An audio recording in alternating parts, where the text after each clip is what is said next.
मध्य प्रदेश में दतिया विधानसभा सीट के उपचुनाव के नतीजों में कांग्रेस के खाते में जीत गई है, जबकि बीजेपी उपचुनाव हार गई है।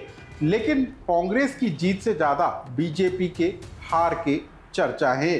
सवाल इस बात को लेकर उठ रहा है कि आखिर कांग्रेस के मुकाबले बीजेपी की रणनीति फेल क्यों हो गई है। क्या नरोत्तम मिश्रा को टिकट नहीं देना बीजेपी के लिए नुकसानदेह साबित हुआ है? उपचुनाव में आखिर भाजपा वो कौन सी 5 बड़ी गलतियां कर गई जो उपचुनाव में उसके लिए हानिकारक साबित हुई? आखिर कौन सी वो चूक हो गई जो बीजेपी के मजबूत और आदर्श मॉडल के आगे फीकी पड़ती हुई नजर आई? क्या वाकई में दतिया उपचुनाव को लेकर बीजेपी ने कोई बड़ी गलती कर डाली?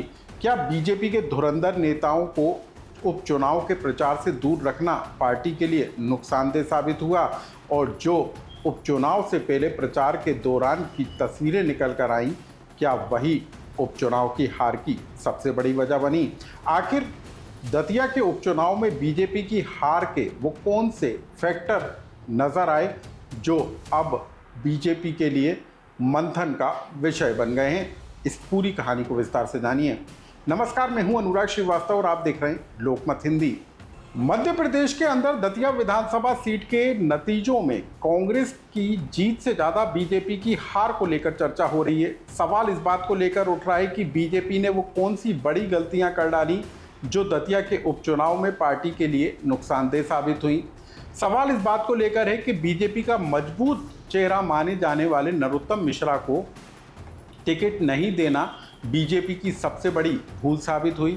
क्या नरोत्तम समर्थकों पर एफआईआर करना और उनको भरोसे में नहीं ले पाना बीजेपी के लिए नुकसानदेह साबित हुआ?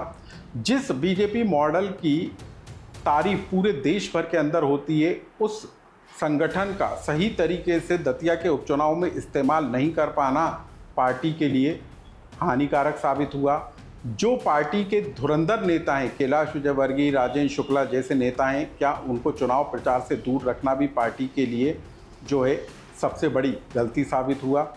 क्या उपचुनाव के दौरान पार्टी के अंदर की भीतरघात और अंतरकला को थामने में पार्टी फेल साबित हुई? और कांग्रेस की रणनीति के मुकाबले में बीजेपी की जो रणनीति थी, क्या वो हार की सबसे बड़ी वजह बनी? आखिर वो कौन से 5 बड़े फैक्टर हैं जो दतिया विधानसभा सीट के उपचुनाव में बीजेपी के लिए नुकसानदेह साबित हुए? अब आप उन्हें सिलसिलेवार जान लीजिए।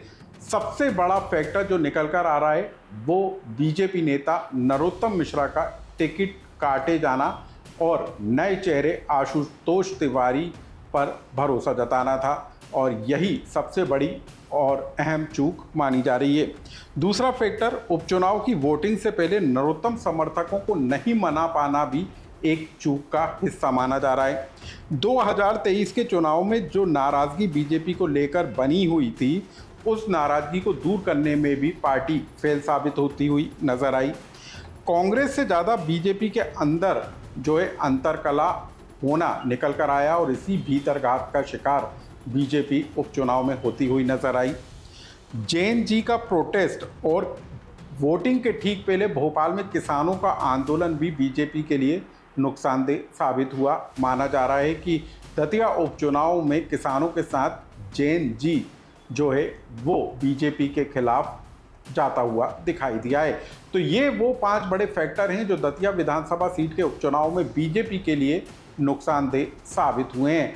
अब सवाल इस बात को लेकर उठ रहा है कि बीजेपी क्या इन गलतियों से सबक लेते हुए आने वाले दिनों में कुछ सुधार लेकर आएगी? क्योंकि सवाल इस बात को लेकर उठ रहा है कि तमाम जो सर्वे हैं, जो तमाम बातें हैं, जो मीडिया रिपोर्ट्स निकल कर आ रही थी, वो सब बताती हुई दिखाई दे रही थी कि दतिया के उपचुनाव में नरोत्तम मिश्रा का टिकट काटा जाना पार्टी के लिए नुकसानदेह साबित होता हुआ नजर आ रहा है। और यही फैक्टर जो है दतिया के उपचुनाव में बीजेपी के लिए सबसे बड़ा जो है नुकसानदेह बनता हुआ भी दिखाई दिया है। कुल मिलाकर दतिया विधानसभा सीट के उपचुनाव में कांग्रेस भले ही चुनाव जीत गई हो, लेकिन बीजेपी के अंदर इस उपचुनाव की जो गूंज है वो लंबे समय तक सुनाई देना तय मानी जा रही है।